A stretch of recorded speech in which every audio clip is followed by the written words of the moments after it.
To put her mind at ease, Derek, the man I had loved for years, casually handed me over to a group of thugs to have fun with, as he put it.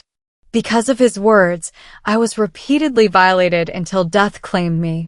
Even after I died, they poured acid on my body, dismembered me, and dumped the remains into a sewer. Later, Derek comforted Victoria, his beloved, saying dismissively, "She was just an orphan. The fact that you shed tears for her is already a blessing for her." I watched Derek's expression, hoping to catch a glimpse of regret or hesitation in his eyes. But there was none. Nothing. He held Victoria gently and whispered, "We'll get her a decent burial plot and tidy things up. Don't feel guilty. It's her fault for being so shameless, trying to seduce your cousins for money." Hearing this, my spirit writhed in pain. It turns out that even in death, you can hurt. But I hadn't done anything like that. I hadn't tried to seduce anyone. Derek, it was you. You were the one who handed me over to those beasts. If you knew that the girl tortured to death was me, would you still be this indifferent? No, you wouldn't. You hate me so much that you handed me over to be humiliated. My death would probably make you happy, wouldn't it? You'd celebrate it. But then Victoria choked out, "My cousins panicked. They dumped her body. Derek, what should we do? Will they be sent to prison?" Derek's expression flickered for a moment, but when he saw Victoria's tear-streaked face, he softened again. "They won't," he reassured her before adding, "I'll have Emily take care of it." He didn't notice the strange expression on Victoria's face as he dialed my number. The phone rang for a long time, but no one answered. Derek's face darkened. Where the hell is she now? Not answering, huh? She might as well stay dead and never come back.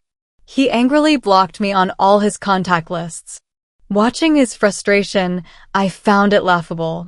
Why was he angry?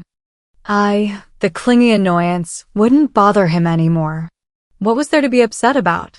And besides, wasn't this what you wanted, Derek? I'm gone, and I'm never coming back. Derek, does Emily still not like me? Victoria asked at just the right moment. Her words made Derek even more furious. Who does she think she is to not like my woman? Derek rubbed his temples, visibly irritated. Victoria, just go for now. I'll handle your cousin's mess. Reluctantly, Victoria left. Derek sat on the couch, lit a cigarette, and smoked in silence for a while. Then, he took out his phone and unblocked me from his contacts. Still mad about me jokingly saying I'd give you to Victoria's cousins? They wouldn't have dared to touch you. Don't be upset, he wrote. He sent it as if he were doing me a favor, but his words made my soul ache so much I thought it might shatter. A joke, he called it. Because of his so-called joke, I was raped to death.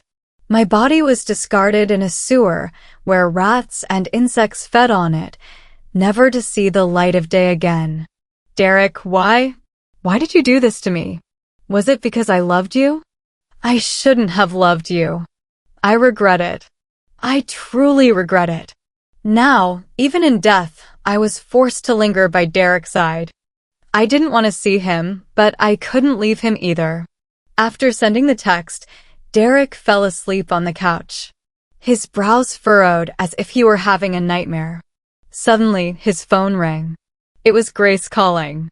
Derek, I had a terrible dream about Emily. Do you know where she is? I haven't been able to reach her for days. Grace's trembling voice came through. Perhaps it was a mother's intuition, but her fear and concern made my spirit ache with sadness. If Grace saw what had become of me, she would be devastated. I'm sorry, Grace. I floated over, trying to pick up the phone, trying to tell her not to worry about me. But no matter what I did, I couldn't touch anything. Derek glanced at our chat history on his phone, saw that I hadn't responded, and smirked coldly. Switching tactics now, huh? Mom, how did she convince you to join in on this act? Honestly, I wish she'd really gotten into trouble. The sooner she's gone, the better, so she stops upsetting Victoria. Without waiting for Grace's response, Derek hung up. Watching his disdainful expression, I couldn't help but feel pain, even though I hated him. He used to say he loved me the most. I was the child he picked out of the trash. Because of him, I had a home. He was the one who said, "Emily, when we grow up, I'll marry you. I want you to be my bride." When I was kidnapped, he volunteered to be the hostage to save me. He even took a knife for me, nearly losing his life. Back then, he reassured me, even as he bled, "Emily, don't be scared. I'll always be your knight." But everything changed when Victoria appeared. The moment he laid eyes on her, he fell for her completely. He became her knight and stopped loving me. After hanging up on Grace, Derek sent me another text. "Emily, my patience is wearing thin. Stop playing games. Have you finished setting up the venue for my and Victoria's engagement? If anything goes wrong, I won't forgive you." 2 days passed, and I still didn't respond to him. Derek seemed increasingly irritated. "All she knows how to do is cause trouble," he muttered before telling his assistant, "Take me home. I want to see what kind of stunt Emily is pulling this time. She's insane. Doesn't answer calls or texts. Let's stop by the mall and grab something before heading back. She doesn't deserve it." Derek's expression was filled with disdain, as if he were dismissing a stray dog. But in the end, I realized I wasn't even worth that much. Drive home, he ordered his assistant, who hurriedly started the car. But halfway back, Derek's phone rang. It was Victoria. She sounded drunk, apparently having had too much at her bachelorette party. Her friends had called him, asking him to pick her up and take care of her. "I'm on my way," Derek replied without a hint of impatience. In fact, he was even kind to her friends, showing them the same tenderness he reserved for her. I still remember the time I got drunk at a party. In front of everyone, Derek splashed a glass of cold water on my face. Later, he locked me out of the house for an entire night. After I caught a cold and ended up in the hospital for a week, he finally came to see me. "Girls shouldn't drink," he had said, claiming he was just teaching me a lesson. But now I understand. Girls who are loved can drink. He just found me annoying when I was drunk, that's all. Bang! A sudden, violent crash yanked me out of my thoughts. I turned to see the car had come to an abrupt stop. The assistant looked shaken, while Derek had hit his head against the front seat. "What's going on?" Derek asked sharply. "I'm so sorry, sir," the assistant stammered as he got out to investigate. A few seconds later, he returned. "Mr. Derek, we hit a stray dog." Derek quickly got out of the car, and I followed him, floating along like a shadow. The stray dog was lying there, covered in blood, but still clutching a bone in its mouth, refusing to let go. And then I saw it. A hand. My hand. The bruises were unmistakable, and the plum blossom-shaped birthmark on the arm was clearly visible under the harsh light. Derek recognized it too. His face turned ashen, and his entire body began to tremble. "No, this can't be," his voice broke. He lunged toward the stray dog, desperate to retrieve the arm. In the process, the dog bit him, but he didn't seem to feel the pain. Once he had the arm, a realization seemed to dawn on him. Hands shaking, he pulled out his phone and called Victoria. "Where's Emily?" "Tell me, where is Emily?" he screamed, his voice hysterical. "That night, your cousin took her home. Why hasn't she shown up since?" Derek. "Worried about me?" His eyes were bloodshot, his expression on the verge of madness. But Victoria quickly calmed him down. She produced a surveillance video showing a woman dancing provocatively with a man at a nightclub. "Derek, let's break up," Victoria sobbed. "You yelled at me because of Emily? My cousin dropped her off safely at home, and you're doubting me?" She's out partying and ignoring you, and somehow I'm the one to blame. Victoria ended the call in tears. Derek stared at the footage of the woman who supposedly was me, anger simmering on his face. What a slut, he muttered. I must have been out of my mind to take it out on my girlfriend because of you. He tossed the arm to the ground and kicked it hard. Emily, sometimes I wish it really was you who died. But Derek, it was me.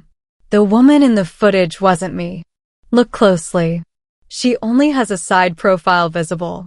Look at her arm. There's no birthmark. How did you not recognize me? Derek left to console Victoria, spending the entire night and the following day with her, skipping work to make her happy. Promise me you'll never yell at me because of Emily again, she said. I won't, Derek replied coldly. At the mention of my name, his expression darkened. She was always worthless, he sneered. I should've. Derek. Something's happened. The assistant's urgent voice cut him off. William and Grace entered the room, Grace's face streaked with tears. Emily's gone, Derek. Something terrible happened to her. Derek stood up, rubbing his temples in exasperation. You're not going to tell me Emily's dead, are you? He didn't notice the look of terror on Victoria's face as he said this. What a show, he scoffed. But I'm not falling for it. Stop playing games, and don't forget, Victoria and I are getting engaged next week. Make sure Emily's there to help out. If she pulls another disappearing act, don't blame me for cutting ties. Smack. Grace slapped him across the face. How dare you say such heartless things? Emily died such a horrible death, and you. That's enough. Derek roared, cutting her off. Coldly, he glared at his mother. You're taking this seriously? You hit me over a stupid act? Mom, who's your real child here, me or Emily? Disappointed, he grabbed Victoria's hand and stormed out. Grace collapsed into William's arms, sobbing uncontrollably. Don't get worked up, honey, William said, trying to console her. If that ungrateful son won't stand up for his sister, I will. Even if it kills me, I'll find out who's responsible for Emily's death.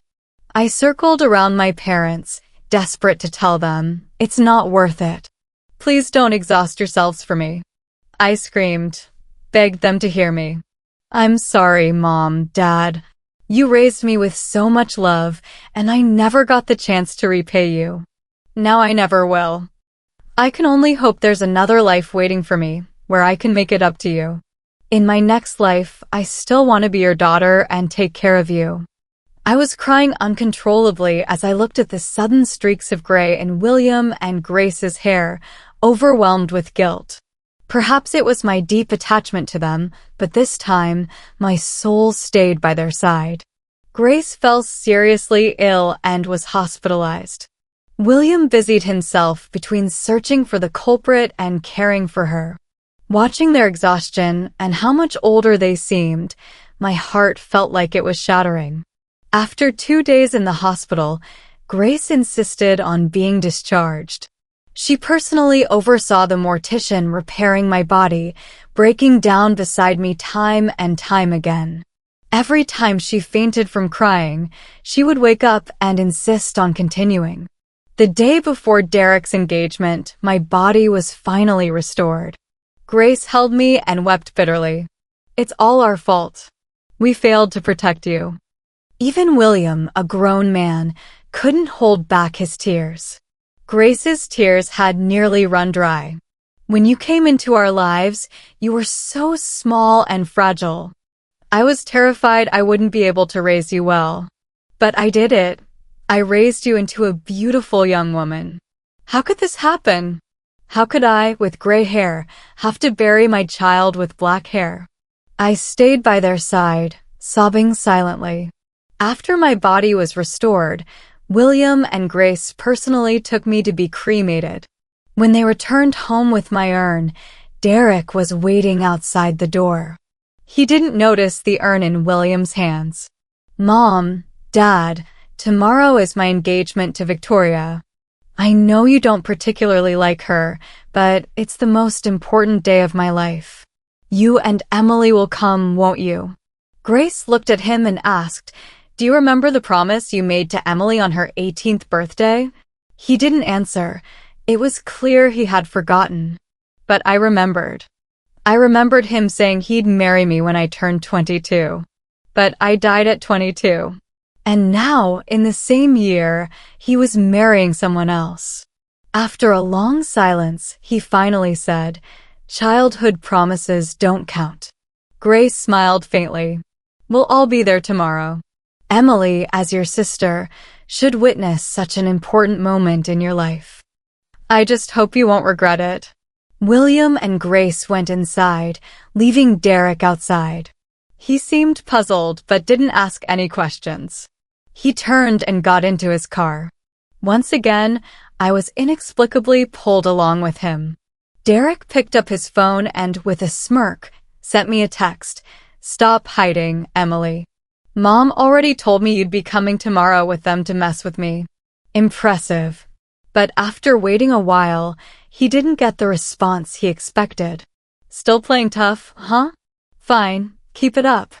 Just wait until tomorrow, I'll deal with you then."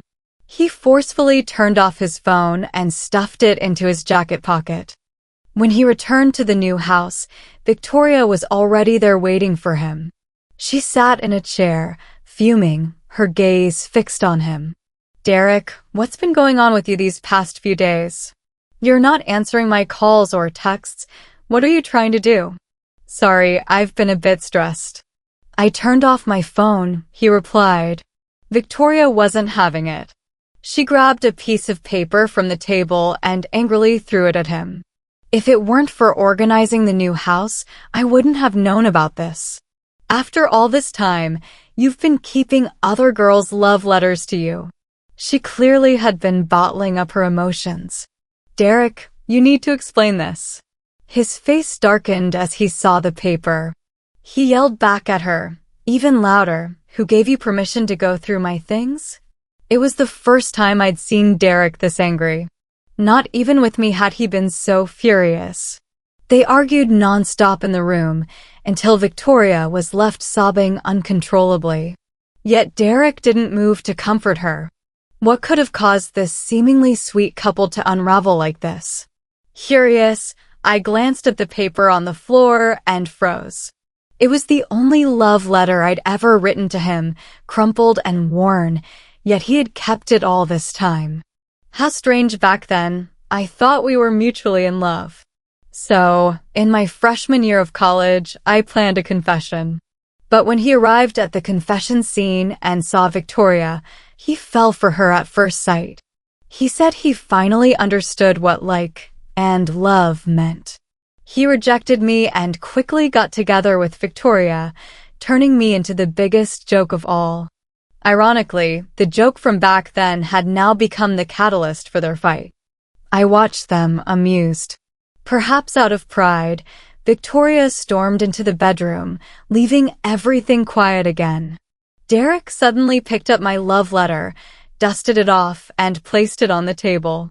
Then, after a moment, he pressed it to his chest. "Emily." I didn't know what he was thinking at that moment, but I felt nauseated. It wasn't even half an hour before the two of them made up. Victoria brought a bowl of noodles she had made for him. "Derek, I'm sorry. You know how much I love you.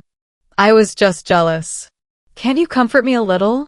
She climbed onto his lap, her teary-eyed, delicate beauty evoking pity. As expected, Derek gently wiped her tears. "You're such a little jealous crybaby.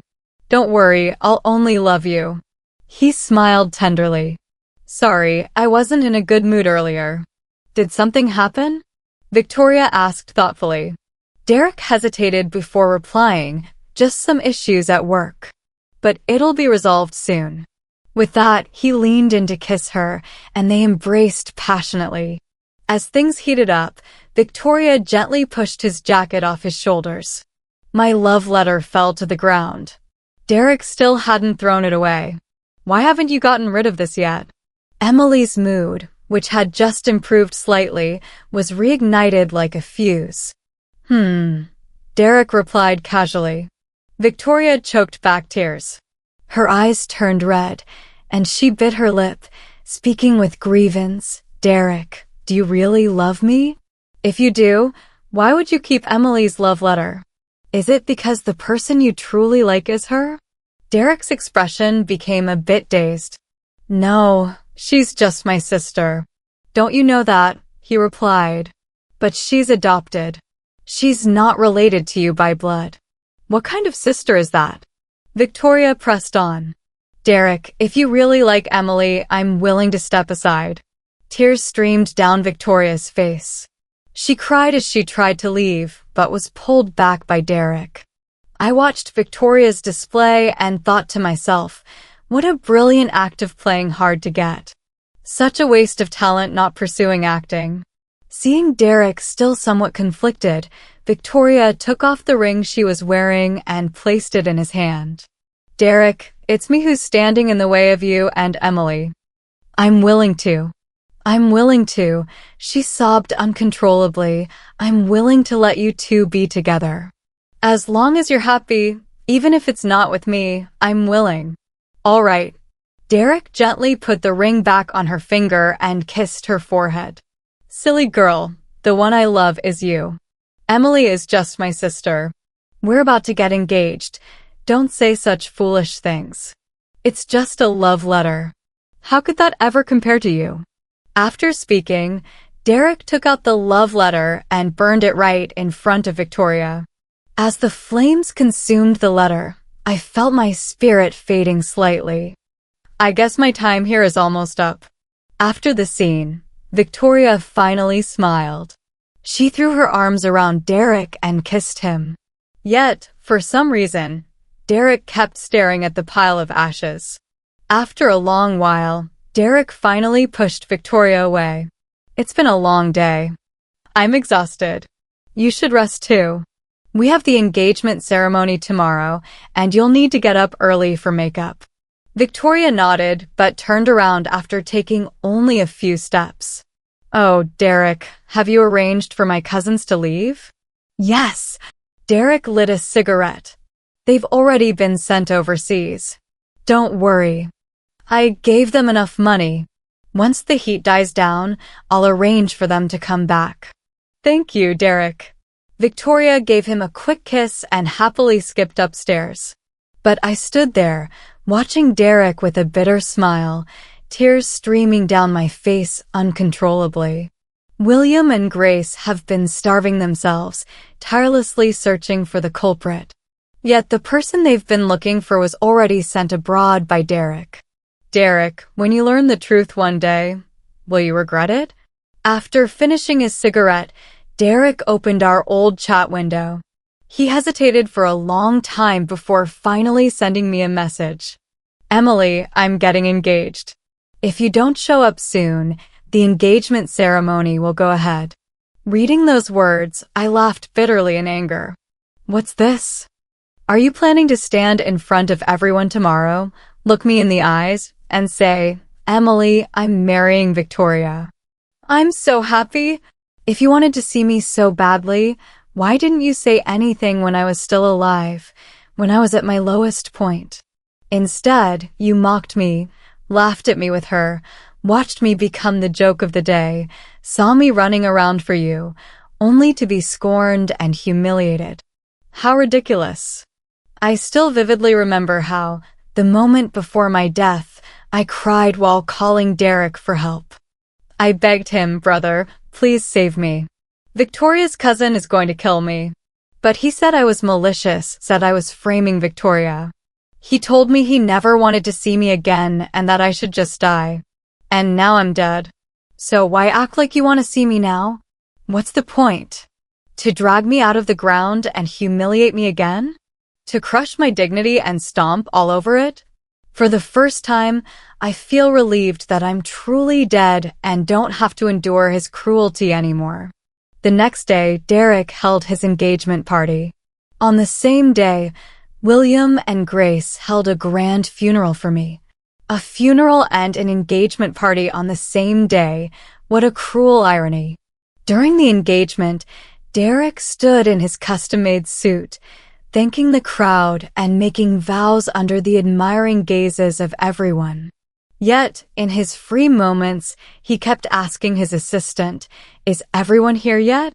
Even when Victoria's parents came to talk to him, he brushed them off and disappeared.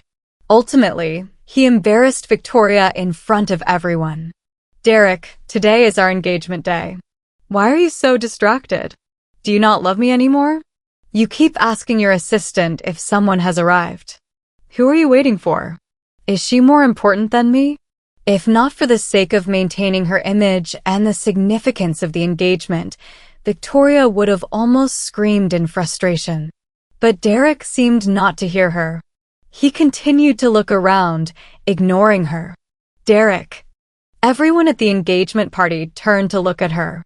Never before had a bride-to-be yelled at her fiancé during such an event. Even Victoria's parents tried to pull her back, but they couldn't suppress her fury. "Today is our engagement day. What are you looking for? Do you even love me, Derek?" Victoria finally lost her composure, abandoning her usual gentle and understanding demeanor. Her tantrum irritated Derek slightly, but he knew it wasn't appropriate to argue with her during the engagement. After all, many high-profile figures from the upper echelons of society were present, and causing a scene would reflect poorly on his family. "All right, Victoria. My parents haven't arrived yet. Let's wait until they're here." Victoria's rage consumed her as she completely disregarded Derek's thoughts and unleashed the words buried deep in his heart. "Is it that without Emily, your heart is no longer here? Are you marrying me, or are you marrying your sister?" The room fell silent. The grand engagement venue was so hushed that Victoria's roaring accusations echoed clearly. At that exact moment, the heavy sound of a door being pushed open drew everyone's attention. "Mr. Derek, your parents have arrived," the assistant announced as he opened the door. After a moment's hesitation, he added, "And so has Miss Emily." There was a slight pause in the assistant's voice when he mentioned Emily, but Derek didn't seem to notice. His face immediately shifted, a faint smile curling at the corner of his lips. "I knew it. Next time, don't joke around like this. If you do it again, I..." Before he could finish, he froze in place.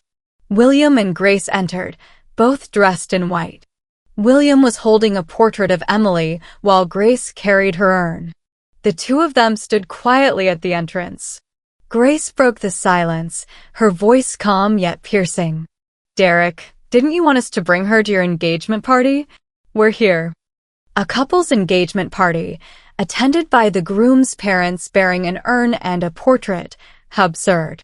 It was clear how devastated they were upon learning about the engagement and how this was their way of expressing their grief and disdain.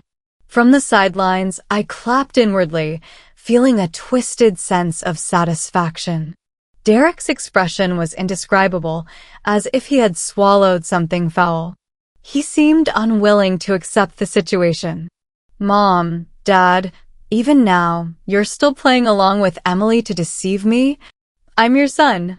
Before the words had even left his mouth, William slapped him hard, knocking him to the ground.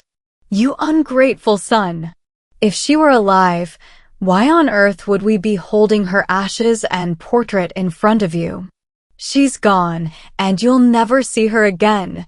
William roared in fury. Derek was stunned. He hadn't expected it to be true. I was really gone. Struggling to get up, he crawled shakily toward my portrait. He tried to stand but found he couldn't. Leaning against William for support, he stared intently at my photo. The picture was of me at 18 years old, taken during a time when Victoria wasn't in the picture yet, and I was still trailing behind him with innocent, wide-eyed adoration. As Derek fully focused on the image, his legs gave out, and he collapsed entirely. How could this happen? He murmured repeatedly, his voice filled with disbelief as he looked desperately at William and Grace, searching for any sign that they might be lying. William's voice was cold and cutting. How could we have raised a son like you? Your own sister hasn't even been laid to rest, and you're already rushing to get engaged to another woman. Hearing this, Derek looked up suddenly, making one last attempt to deny the reality. You're really not joking, are you? His usual confidence had vanished entirely, replaced by a frantic, shattered gaze. No, we're not. The burial is imminent, Grace sobbed. Her words extinguished any remaining light in Derek's eyes. They were now a void of despair. Deep down, he already knew the truth but couldn't bring himself to accept it. After all, I was truly gone. He had always believed I was meddling, trying to sabotage his relationship with Victoria, just as I had in the past. After all, only days ago I had been alive and standing right there. How could I suddenly be gone? At that moment, several police officers burst into the room. Before anyone could react, they arrested Victoria on the spot. What are you doing? Let me go. What are you doing? Victoria struggled and broke free momentarily, running to hide behind Derek. But one officer addressed Derek directly. Mr. Derek, we'll need you to come with us as well. You're suspected of being an accomplice in the disposal of Emily's body. What are you talking about? William, Grace, and Derek were all shaken to the core. Grace nearly fainted, her eyes red and swollen as she glared at Derek. Emily's death is connected to you? How could this be? This can't be true. Derek stammered, utterly incredulous. The assistant hesitated before speaking. Mr. Derek, about that stray dog you hit the other day. It was carrying Miss Emily's body in its mouth. Derek froze in place, his eyes wide with shock. He stumbled backward, collapsing to the ground as memories began flooding back. He remembered how he had kicked my arm away. He remembered the hateful words he had hurled at me, telling me to go die. No, it's not her. It's not her. Derek turned to Victoria, desperate. You were there, Victoria. You saw her at the bar that night. Say something. Derek grabbed her arms so tightly that red marks began to appear. The officer glanced at Victoria coldly. We've already apprehended another suspect, and he confessed. This young lady was not only involved, but was the mastermind behind the disposal of the body. The suspect was your cousin, the officer added, looking at Derek. No, that's not true. I didn't do it. Victoria screamed, falling to her knees in her white wedding gown. She sobbed uncontrollably, clinging to Derek's leg. Derek, please, you have to believe me. It wasn't me. Please, save me. But Derek slapped her hard across the face. So the one who was assaulted and discarded like trash was Emily? His voice cracked, his body trembling as he struggled to stay upright. The one whose body you dumped was Emily? He staggered backward, his face contorted with anguish. It's my fault. I killed her. I'm a monster. I deserve to die. From my vantage point in the shadows, I watched him fall apart. His cries, his regret, they didn't move me at all. How ironic. He finally remembered. He remembered how he had handed me over to those vile men, sealing my fate. I remembered how he had helped the ones who murdered me get away with it, and how he had doted on the very person who plotted my demise. I closed my eyes slightly. Derek, you truly deserve to die. The police arrested Derek and Victoria. Upon learning the truth, Grace fainted again and was rushed to the hospital. Bastard, bastard, she cursed through tears when she woke up. My poor Emily, my precious daughter, how much pain must she have endured? I wanted to hug her, to tell her that I wasn't in pain anymore, but I couldn't. My soul was growing fainter, almost transparent. I knew that those who killed me would get what they deserved. My wishes were almost fulfilled. Still, I couldn't completely let go of my parents. Not long after, Derek was released. When he came out, he was unkempt, a far cry from the dashing young man he used to be. He came back, trying to take my belongings, but my parents refused to let him in. He wanted to know where my grave was, but they wouldn't tell him. In the end, he knelt outside the house, refusing food or water for 3 days and 3 nights. Grace's heart eventually softened, and she told him where my grave was. I didn't blame her for it. She had already lost her daughter. I didn't want her to lose her son because of me.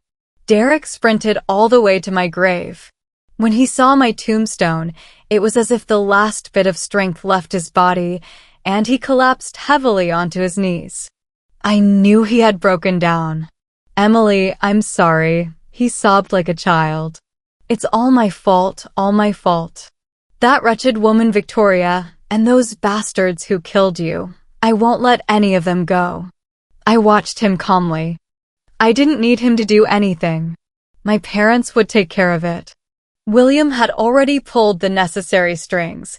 Victoria would rot in prison, stuck in a limbo between life and death. As for those bastards in prison, they had already been castrated.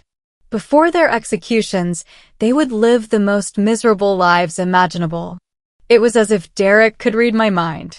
He gave a bitter smile. "Your parents have already handled everything, Emily. You don't need me anymore." "But I just didn't want to lose you, that's all," he said, crying. Only then did I remember I was a strategist and my mission was to win Derek's love. In fact, on my 18th birthday, I had already secured his wholehearted affection, so I had succeeded. But I hadn't expected this outcome. "I'm sorry, Emily," Derek said as he slammed his head to the ground.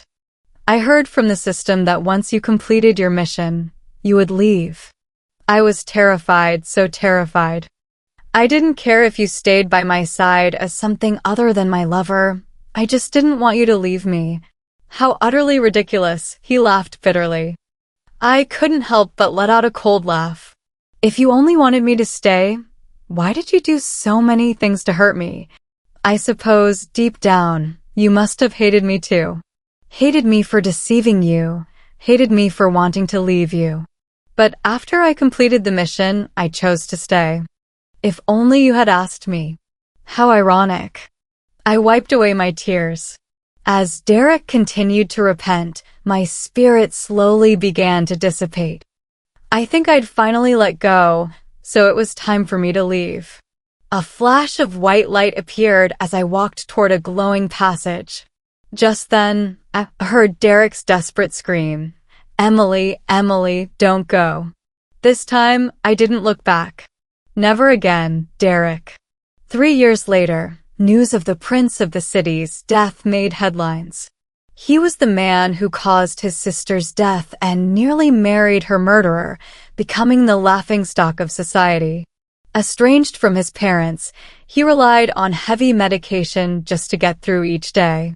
Without supervision, he would run into the streets shouting incoherently. On one occasion, some people played a cruel joke on him, telling him that if he streaked through the streets, he could find Emily. He believed them. But of course, he didn't find Emily. Instead, he was assaulted by a group of homeless men and contracted numerous diseases. It's said that in his final moments, he kept repeating 2 words, "Emily, Emily." But his Emily would never want him back.